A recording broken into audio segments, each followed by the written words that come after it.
Hola, qué gusto saludarlos y bendiciones para todos quienes puedan estar en directo y quienes lo vean diferido. Gracias a Dios por su patrocinio y permiso, el patrón siempre por delante, porque si no. Y a Turito, nuestro gentil decanazo académico, un tipazo de caballerosidad y de testimonio. Lástima que Nati no diga lo... Nati, claro que dice lo mismo. Bueno, con el gusto de otra vez estar en este quehacer. Hace 8 días estábamos viajando para llegar a Jalapa. Bueno, fueron días bendecidos, como estos también de misión, y mañana la presencial, quienes puedan estar, y así nos le iremos llevando primeramente Dios. Estamos con el tema historia bíblica y teología, porque con la Heilsgeschichte vimos historia e historia bíblica. Y el resultado de ambos es teología. Como ahora el resultado de historia bíblica y teología va a ser oikonomos, oikonome, economía, oikonomi, oikonomos, el administrador o la economía. Pero bueno, vamos por partes. Por ahí se dice que mis ovejas tienen que ser inteligentes, a priori. Y cuando estamos hablando de un discipulado plus académico y nivel posgrado, pues no solo necesitan ser inteligentes, sino muy inteligentes y aparte gente de academia. Y yo celebro eso, celebro que la audiencia del instituto sea de esas características, porque no es fácil de digerir lo hablado. Y la necesidad de estar con los contextos, porque si de sopetón abren un video con un contenido sin los contextos de los videos previos, creo que va a ser difícil no solo la comprensión, sino empatar, porque hay declaraciones muy fuertes. La última, se necesita historia más que Biblia para entender la revelación. Esos postulados con los fundamentalistas y pietistas, que la suma de ambos se llama dogmatismo, pues ya es una controversia sensacional, sobre todo por la plataforma biblicista y bibliólatra, que en el lenguaje teológico una es solo Biblia, no necesito ciencia para descubrimientos, y aclaro, el postulado de la reforma de solo fide y solo escriture es muy válido, hablando de salvación. Hablando de salvación, como dije en el sermón que se acaba de grabar, o en el discipulado, ya no me acuerdo, creo que en el discipulado. Por cierto, véanlo el martes, no se les pase ver el discipulado, porque una cosa va casi a la par de la otra, aunque el discipulado es light, no es instituto, pero lleva contenido. Entonces, fide sola, escritura es sola para salvación. O sea, trabajando inspiración al primer nivel, que es para salvarme, fide sola, escritura es sola. Trabajar principios bíblicos a otros niveles, ya de hermenéutica y de exégesis, a fuerza se necesita ciencia. Por el trabajo lingüístico, el quehacer filiológico, las palabras, los términos, las culturas atrás de los términos, la historia, la geología, la geografía, sociología, filosofía, psicología, es imprescindible para hacer trabajo de interpretación, si no hay tantas erratas con mucha interpretación.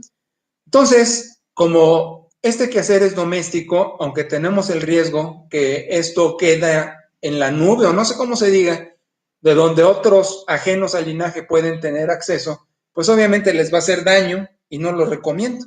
Mi quehacer es doméstico, no es comercial, no es para que el mundo lo vea, no es para que esté en los canales cristianos, no, mucho menos, porque pues va a ser problema.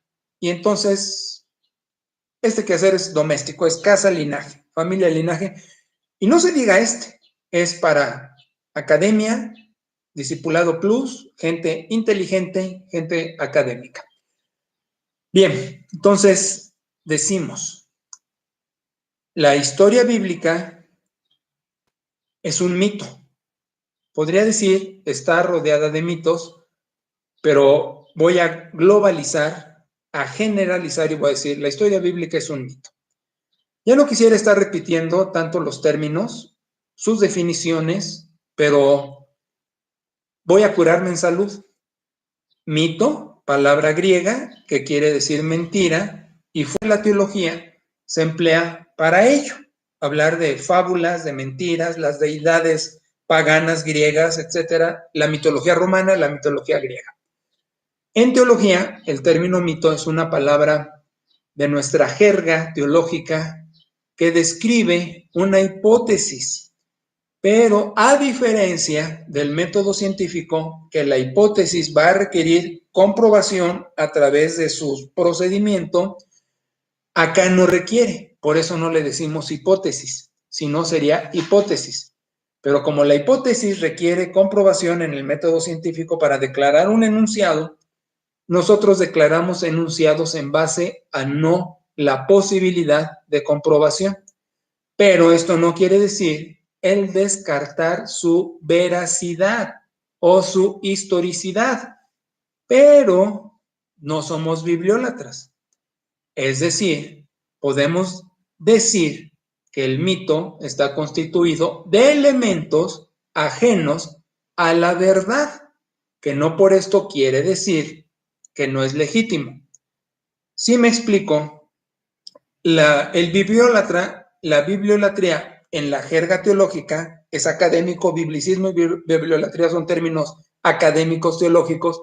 La bibliolatría es, la Biblia es inspirada sin error, sin falla, usando Dios a los humanos, con punto y coma perfecto, en español, casi la Reina Valera bajó del cielo, y con esas imprecisiones.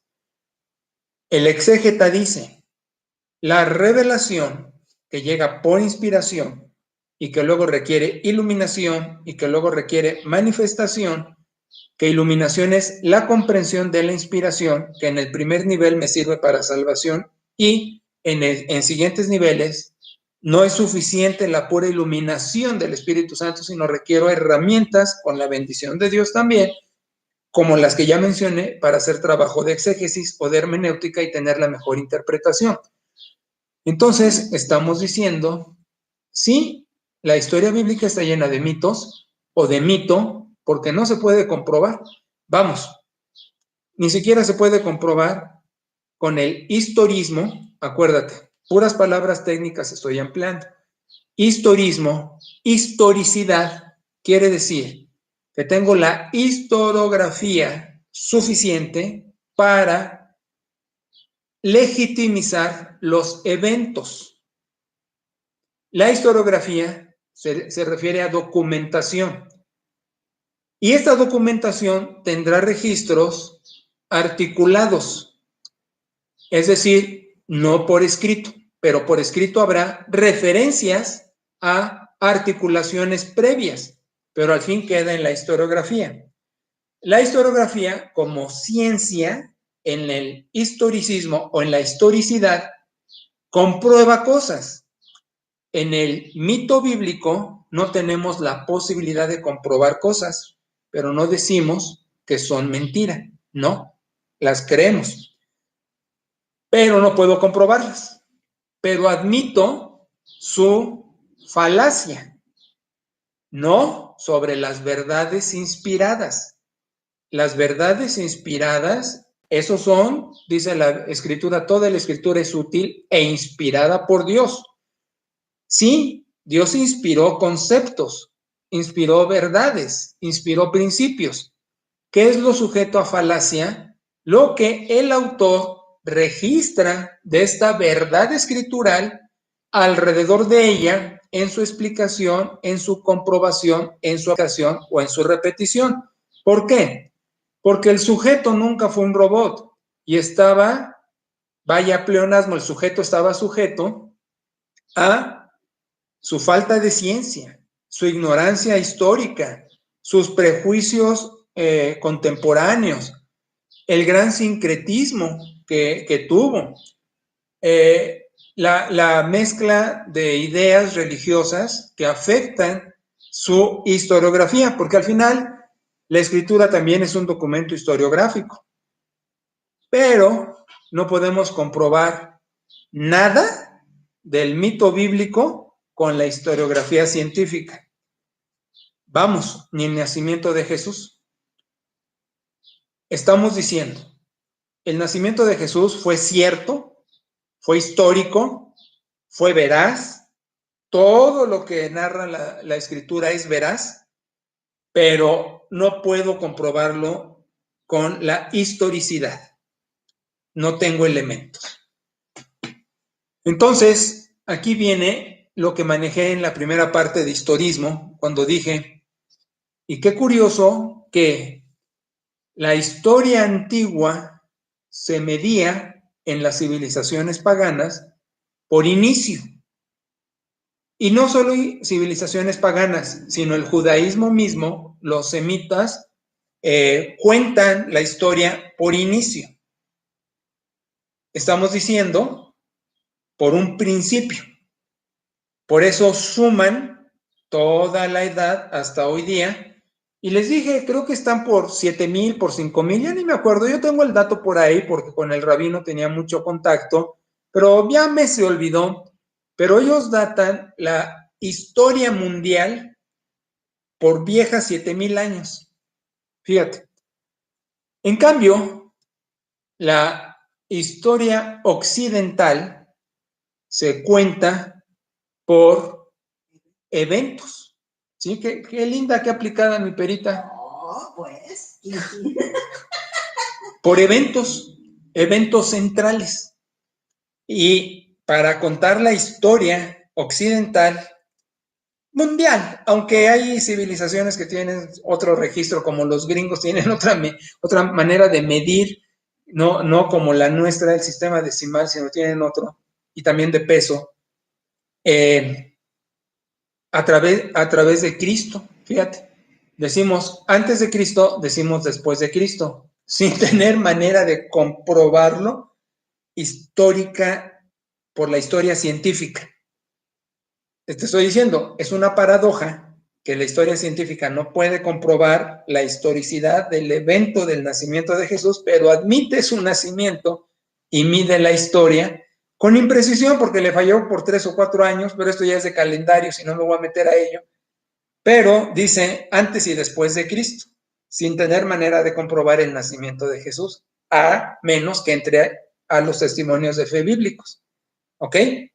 Y entonces, curiosamente, la historia tiene una manera de medirse ilógica, porque como no es de un inicio, sino es de eventos, este evento, atrás de él, se mide con decrecimiento, ¿sí? Te estoy diciendo, va a ser 500, 700, 900, 1000, al revés de después de Cristo, que va a ser 100, 200, 300, que va a ser en prolongación, va a ser en aumento. El caso de lo que estamos hablando es que el científico bíblico, y tengo que decirlo así para expresar teólogo, para expresar historiador, va a tener 2 pies, uno puesto en la ciencia histórica, en el historismo, en el historicismo, y va a tener el otro pie en el mito bíblico, en la historia bíblica. Y la asimilación de ambas historias va a resultar en la teología. He sostenido desde que era profesor en el Seminario Teológico Bautista Mexicano de Lomas Verdes, precisamente con la cátedra de historia, yo sostenía que sin historia no se puede hacer teología, que sin historia no se puede hacer interpretación. Pero en aquel tiempo, mi crecimiento teológico, que era dogmático, pietista, fundamentalista, dogmático, evangélico, no evangélico, llega a estas alturas de la vida en la postura neo-ortodoxa. Y es hasta la postura neo-ortodoxa que estoy comprobando todas mis teorías previas, pero sin poderlas identificar con etiqueta. Hoy en la neo-ortodoxia coincidimos plenamente desde esa visión teológica que sin historia no hay revelación. Te estoy diciendo entonces esto. Si antes yo decía de los evangelios que eran biógrafos, que eran biografías de Jesús, hoy corrijo y menciono que solo son testimonios de fe de protagonistas de su tiempo en su mito bíblico. Testimonios de fe, porque ni siquiera llevan la historiografía científica a modo, tienen imprecisiones históricas. Pero eso no quiere decir que resta valor a la verdad escritural, porque como historiador puedo distinguir con ambos pies en la historia científica y en el mito bíblico la veracidad del mito bíblico y su imprecisión de historia científica. No pasa nada. Por ponerte un ejemplo que no es lo mismo, que un predicador tenga faltas de ortografía. ¿Con qué me quedo? Con su mensaje. ¿Qué pasó por alto? Las faltas de ortografía. Así con el mito bíblico. ¿Con qué me quedo? Con la verdad inspirada. Pues lo viene de Dios. ¿Qué corrijo? La imprecisión del registrador del testimonio de fe, del evento. Entonces, por eso digo, mis ovejas tienen que ser inteligentes para ir hilando la conceptualización que estoy haciendo.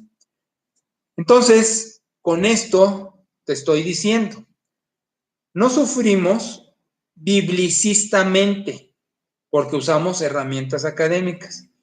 No sufrimos bibliolátricamente porque entendemos que para trabajar un texto nos vamos a dar cuenta de las imprecisiones alrededor de la verdad escritural y no afecta para nada nuestra fe.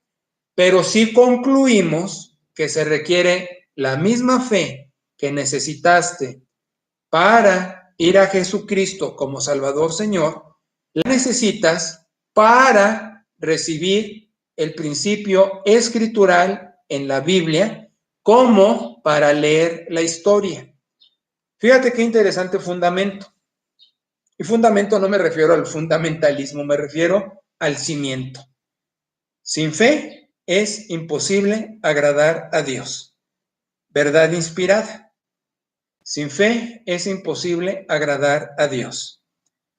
Estamos diciendo, el mundo espiritual, que no es ajeno al mundo integral, porque yo no separo vida secular y vida espiritual, es un todo, vida integral. Pero para términos de estudio, sí tengo que hacer una clasificación. Digo, la vida espiritual inicia, transcurre y finaliza con fe. En la parusía, en la manifestación última y visible de el poderoso Señor Jesucristo, ya la fe terminó. Ya es empírico, ya es pragmática la relación. Hoy es por fe válida, no fe como superstición.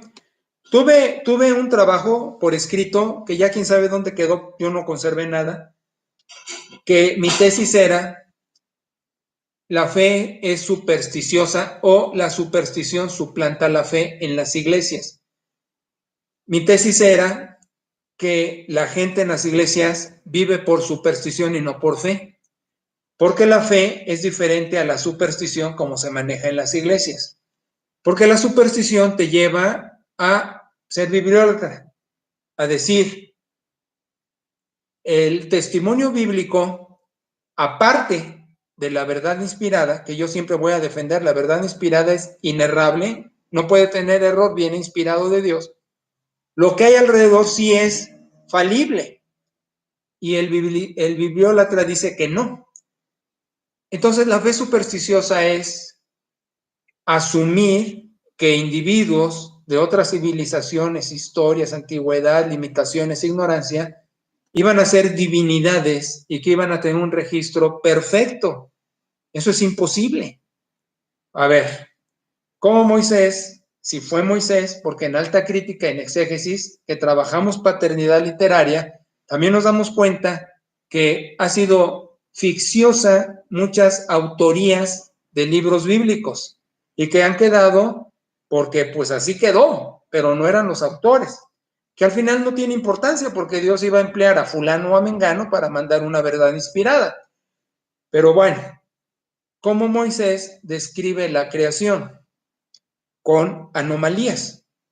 ¿Cómo describe la civilización primeva? Con anomalías. ¿Cómo describe el rumbo de esa civilización primeva? Con anomalías. ¿Por qué? Porque no era lo prioritario. Lo prioritario era Dios creador, lo prioritario era por evolución, lo prioritario era humanidad, lo prioritario era caída, pecado, lo prioritario era redención. Alrededor, pues, cómo iba un hombre de su tiempo a hablar de energía, a hablar de materia, cómo iba a poderlo.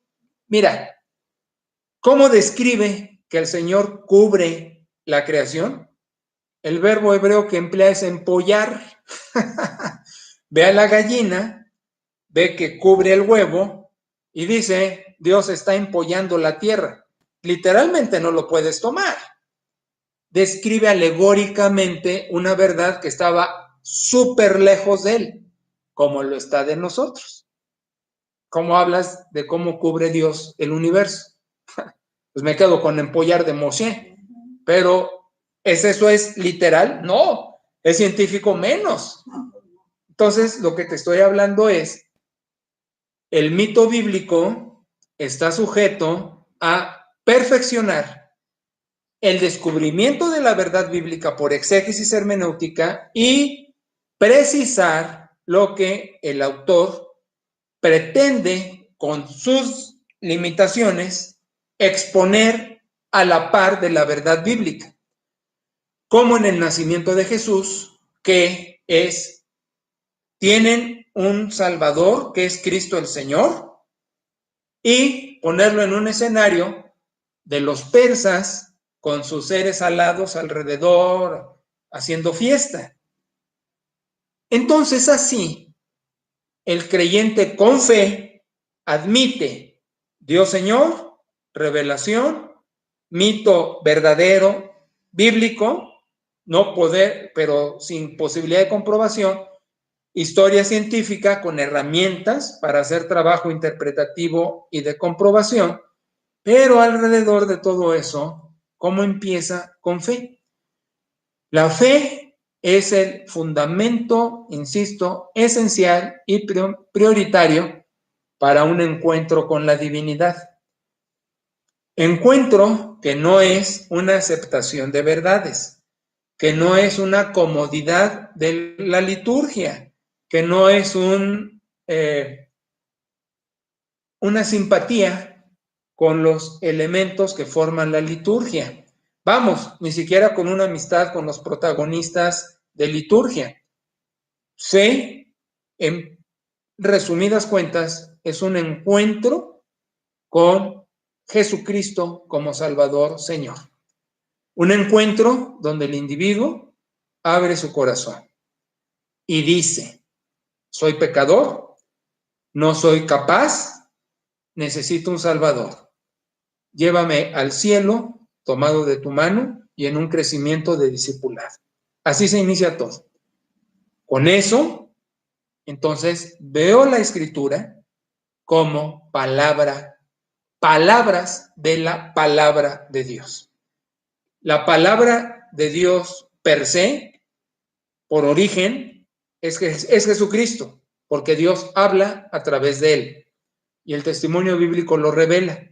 Dice, Dios habló de muchos modos, por profetas, etcétera, que es la Torá, ahí está el registro profético, pero en estos tiempos habló por el Hijo, que es revelación mayor. ¿sí?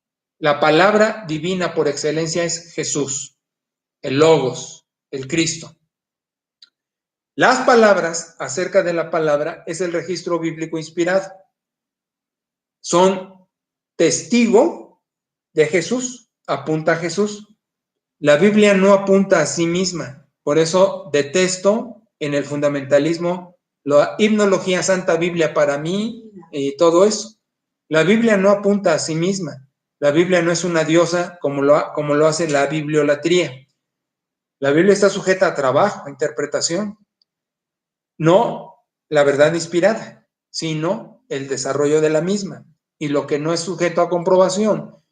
Pero al tener a Cristo en mi corazón, admito que la Escritura son las palabras reveladas que apuntan a Jesucristo. Y admito que la historia, por esa misma fe, es revelatoria. Y admito que Dios habla a través de hechos, no de palabras. Porque el registro bíblico no alcanza los primeros hechos, lo acabo de decir. ¿Qué describe Moshe? Lo que limitadamente Dios le permitió narrar como inspirado. Yo hice la creación, yo creé todo. Pero antes de eso no tenemos modo alguno. Te dije, los judíos tienen una manera de medir la creación muy particular. La historiografía, la ciencia tiene otro, data de millones de años. Allí, que como hipótesis no se puede comprobar, yo también difiero. Yo no digo, la iglesia, óyeme, la vida, la creación, el universo, no es tan joven como dicen los judíos, pero hago diferencia de la ciencia, pero digo, no es tan vieja como dice la ciencia. En fin, el caso es que los hechos rebasan la escritura. La escritura termina por ahí por tarde 90 y feria, por tarde. Pero la historia continúa. No estoy diciendo, hago la aclaración, que saco verdades como las verdades bíblicas por la historia. No. Son aparte. La historia no es inspirada. Las verdades bíblicas sí, pero estas son limitadas, pero son suficientes. Alguna vez dije, si yo tuviera nada más un testimonio de fe, Juan, Lucas, Mateo, Marcos, y el libro de Proverbios, literatura sapiencial, apenas con eso me haría bolas para un discipulado. No alcanzo con el testimonio de fe de un biógrafo, ni alcanzo con el libro de Proverbios, nada más a ser un discípulo muy bueno. Si con esos dos no alcanzo, ahora imagínate el resto del testimonio bíblico escritural. Por eso digo, es suficiente. No se necesitan más verdades inspiradas y con esas apenas, si podemos, y de 2 libros, ahora con todas, pues apenas podemos. Por eso no necesitamos más. Pero la historia no es inspirada, pero sí revelatoria. Entonces, regresamos. Revelación es inspiración en el testimonio bíblico en las verdades. Es iluminación en la comprensión de estas en primer nivel para salvación, pero en otros niveles, además de iluminación con el Espíritu Santo, necesito todas las disciplinas académicas que dije para hacer hermenéutica y exégesis. Pero el resto en la historia revelatoria es manifestación, porque en los sucesos históricos que vimos desde hace mucho y que quedaron ya en los videos de YouTube, ¿te acuerdas? Persecución patrística, apologetas, después concilios cristológicos, después medievo, después reformas europeas, después, etcétera, Edad Media, antes de reformas, etcétera. Todo eso es manifestación, es revelación. Y entonces, por fe, acepto que Dios también me está diciendo cosas a través de eso para mi mejor comprensión de la divinidad y de la eclesiología, del cristianismo y de la humanidad entera. ¿Ok? Entonces aquí el historiador, discípulo, dice, tengo un pie en la historiografía científica y tengo otro pie en el mito bíblico. Al caminar con ambos pies, entonces recibo revelación histórica y a través de ello saco conclusiones que ya le vamos a llamar teología. Es una composición de pensamientos, de postulados, de conceptos que se descifran desde el mito y la historiografía y la revelación que la historia la proporciona desde el cese de la inspiración hasta 2021, que es lo que estamos viviendo. Te estoy diciendo, aún los eventos políticos de nuestro país, afortunados o desafortunados, son revelatorios. Cuando tienes la fe para verlo y apreciarlo y sacar la conclusión teológica. Entonces, la cosa sumamente interesante es la composición de teología a través de la historia. Entonces te das cuenta que expositores bíblicos, que clases de dominical, que institutos bíblicos, incluso seminarios, quedan muy cortos, realmente muy cortos, yo diría, no solo cortos, sino deforman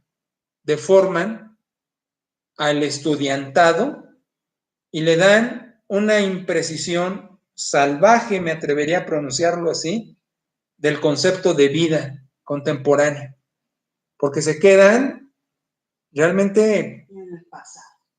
yo diría más que en el pasado, en pañales, de una manera de descifrar la revelación. Y o es supersticiosa fanática, que agarran, mira, tú sabes cómo agarran la Biblia y la esgrimen y pues a la letra y a lo legal, porque esta es la otra, se convierte en un apartado legalista asfixiante y no deja desarrollar el cristianismo. Con un ejemplo nada más te lo pongo. Los no cristianos nos identifican por aspectos que son moralmente indiferentes a Dios, no por nuestra capacidad productiva, creadora, transformadora, sino por si bailas o no, que un cristiano no baila, ¿no? Pero bueno, entonces te digo, toda la escuela que ha venido dándose en la historia contemporánea del cristianismo, lo que ha hecho es ponerle una camisa de fuerza al mismo cristianismo y lo deja ridiculizado. ¿Cuánta gente no se anima a la participación cristiana por todo lo que acabo de decir, que da un resultado, yo voy a decirlo así, fanático de la fe? Entonces, regresando a materia, nuestra construcción teológica con ambos pies en el mito y en la historia, ya con eso quito historiografía científica, ya, y en el mito bíblico quito las verdades inspiradas sin error, ya, con esa, nada más mito e historia, me llevan a hacer teología. Y aquí viene lo rico, porque mi teología no va a ser dogmática, va a ser contemporánea. Entonces voy a descifrar a la divinidad, voy a descifrar a la majestad divina, como ya sabes, no me quedo en los términos de los concilios cristológicos como trinitas, hablo de majestad divina, no uso los términos prosopón, mal traducido personas, sino hablo de los modos del ser de Dios, Padre, Hijo, Espíritu Santo, pero no sufro con explicarlos, que la Biblia no lo hace, sino me quedo en el misterio, donde digo, el mito me presenta este misterio, que si el mito no lo puedo comprobar, ahora voy a poder comprobar un misterio, o voy a poderlo explicar. La palabra misterio, por definición, está diciendo, no tienes manera de entenderlo, pero lo acepto por fe. que no quiere decir que no es verdadero, porque el Padre mandó al Hijo, lo he creído, está en mi corazón, y el Paráclito actualiza esa presencia. Bueno, entonces, digo mito, digo historia, y resumo en teología. Voy a descifrar, bueno, no a descifrar, perdón, corrijo, voy a relacionarme con la majestad divina expresada en patir, expresada en logos, expresada en paráclito. ¿Sí? Voy a hacer teología, voy a hacer cristología, voy a hacer neumatología, pero también voy a hacer antropología y voy a hacer eclesiología. También voy a hacer providencia. También voy a hacer escatología. También voy a hacer ética, el ethos, cómo se vive en el reino. Y dejo un par de clasificaciones pendientes porque no sé si quiera usarlas o no, pero voy a estar haciendo quehacer teológico en una relación contemporánea con la divinidad, desde el mito y desde la historia, porque ya no me quedé nada más con el libro. Ahora me quedo con los hechos que menciona el libro y que menciona la historia y que menciona mi registro historiográfico desde el año 100, 200 hasta 2021 para entender mi relación con la divinidad. Y entonces aparece otro nombrecito teológico, economía, que va a ser la manera de distribuir esos vínculos relacionales y de comprensión para un resultado de mi vida, de mi iglesia y de mi sociedad. ¿Me estoy explicando? Entonces viene un quehacer sumamente interesante y aquí voy a pedir, a diferencia de los módulos pasados donde era exigencia y calificación, aquí voy a pedir optativamente, que quiere decir voluntariamente, su participación para hacer teología. Fue obligado a desarrollar principios bautistas, que tampoco fue mucho trabajo porque estaba almacenado en los videos, ¿no? Nada más era redactar, ¿no? Comprensión y redacción. Eso ya valió, ya nos sirvió. Ahora, optativamente, no te obligo, pero me encantaría ver que desarrollaras teología en base a los contenidos que vamos a estar mandando, ¿sí? A la economía. Entonces, te voy a pedir, si quieres, esto dependerá de tu gusto por tu crecimiento personal, porque al final el trabajo que hagas lo platicaremos juntos y veremos tu comprensión en tu relación con tu Dios y con tu mundo contemporáneo, no sujeto a fábulas, como dice bien el apóstol Pablo, ¿verdad? Fábulas de hombres, que es toda la doctrina cristiana. Fíjate qué cosa estoy diciendo. Toda la doctrina cristiana, que fue decir expositores, institutos bíblicos, todo son fábulas, son puntos de vista humanos que se quedaron atrapados, bien dijiste, en épocas históricas o en la superstición biblióloga o biblicista en el peor de los casos. Entonces, si tú quieres desarrollar como discípulo, escribirás, pensarás y trabajaremos juntos en tu pensamiento haciendo teología. Yo sí. Yo lo sé, tú eres de las aplicadas. Y tengo otros que no voy a mencionar porque no quiero hacer sentir mal a los que no van a hacerlo, pero lo que vamos a trabajar entonces por teología contemporánea lo vamos a sustituir por la palabra economía. Y a lo mejor no te gusta porque a lo mejor tu enunciado te gustaría que dijera teología contemporánea cristológica, ¿no? Y está bien, eso es. Pero para no tener tanto nombrezote, y como desde las primeras sesiones en el instituto, les trabajé el libro de Edward de Bono, de Simplicidad, una herencia de nuestro querido Fabio, vamos a manejarlo simple, que no es simplista. Y con el término economía, un economos, un administrador, porque economos es la reglamentación de la economía, ¿no? Cómo manejas la economía, el mayordomo. Pero la economía va a ser la administración, va a ser la distribución de tu relación con Dios y tu mundo, y con los apartados de la sistematización teológica que vamos a ir haciendo. Lo que te estoy diciendo es, desde el mito y la historia, vamos a tener la revelación, porque ahora vas a emplear la historia contemporánea para definir al Padre. O sea, las próximas sesiones económicas voy a describir al Padre del mito, de la historia, de la revelación.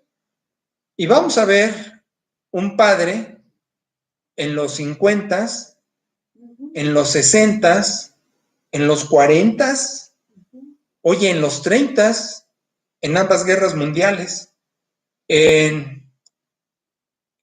los 80, en el 2021, en el sistema político mexicano, en los sistemas dictatoriales universales en el mundo. O sea, te estoy dando nada más así ahorita un montón de ejemplos de cómo vamos a manejar nuestra relación con la divinidad a través del mito de la historia, para sacar conclusiones contemporáneas. Entonces te vas a dar cuenta de una cosa. El Cristo no se quedó en el Calvario. El Cristo sigue caminando, bien dijo Pera. Ahora, ¿cómo camina? Por la iglesia. Te he dicho, por la iglesia. Pero, ¿cómo camina la iglesia? Es la siguiente pregunta. Entonces, como te das cuenta, pues vamos a ser subversivos, vamos a ser reaccionarios, vamos a hacer, y no quiero usar los términos porque están tan choteados y por tantos personajes, voy a decir, limitados, para hacer con un eufemismo mi expresión, pero se usa de izquierda, pero no lo uso porque está choteado el término y muy tergiversado por personajes limitados. Entonces, si gustas, diríamos, una economía progresista, que al final es una teología neortodoxa, pero aquí viene lo mejor de todo. La neortodoxia se trabajó en los 40, en los 50. Afortunados casos en los 70 de descripción y conceptualización. Ahora, hay neortodoxos contemporáneos, Oscar Cullmann, francés, con su desarrollo de Cristo y el tiempo, neortodoxos contemporáneos, Moltmann, George Moltmann, que fue a un seminario gringo muy importante con los gringos y echa su rollo y le dicen, ¿lo puedes repetir? Cristo te ama, ya. Entonces, pues vamos a hacer neortodoxia mexicana, casa linaje, contemporánea. Iba a decir moreliana, pero no. Es casa linaje que está en Jalapa, que está en Guadalajara, que está en Morelia, y anexas, ¿no? Y vamos a hacer teología neortodoxa, economía teológica, contemporánea, y va a ser un trabajo muy interesante. Entonces, afila los lápices, los dedos, el cerebro, porque viene un quehacer, a mí me fascina. Y te voy a decir algo, actualizo mi cátedra, mi docencia, porque pensando, ¿qué profesor fui en el Seminario Teológico Bautista Mexicano? ¿Qué profesor fui en el Seminario Teológico Joel R. Buso de la Asociación Veracruzana? ¿Qué profesor fui en el Instituto Bíblico, ¿cómo se llamaba el de Sopoco de tu papá? ¿Instituto Bíblico de Socorro? No, tenía otro nombre. Sí, claro, tenía otro nombre. IBAME. En el Instituto IBAME, regional Michoacán. ¿Y qué profesor he sido en los institutos que he tenido en las iglesias? México, Jalapa, Zacapu. ¿Y qué profesor estoy siendo ahorita en el Instituto Teológico Familia Linaje?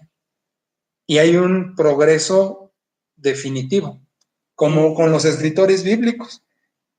Juan no es el mismo en sus trabajos. Pablo no es el mismo en sus cartas y nosotros no debemos ser los mismos porque tiene que haber una transformación, no solo ético, no solo de me porto mejor, sino conceptualizo mejor, que en resumidas cuentas es una relación mejor con la divinidad y con mi mundo. Bueno, espero que estén picados. Sí. Y primeramente Dios, hasta dentro de 8 días. Muchas gracias, Turito. Bendiciones y saludos para todos. Un abrazo desde acá. Bendiciones.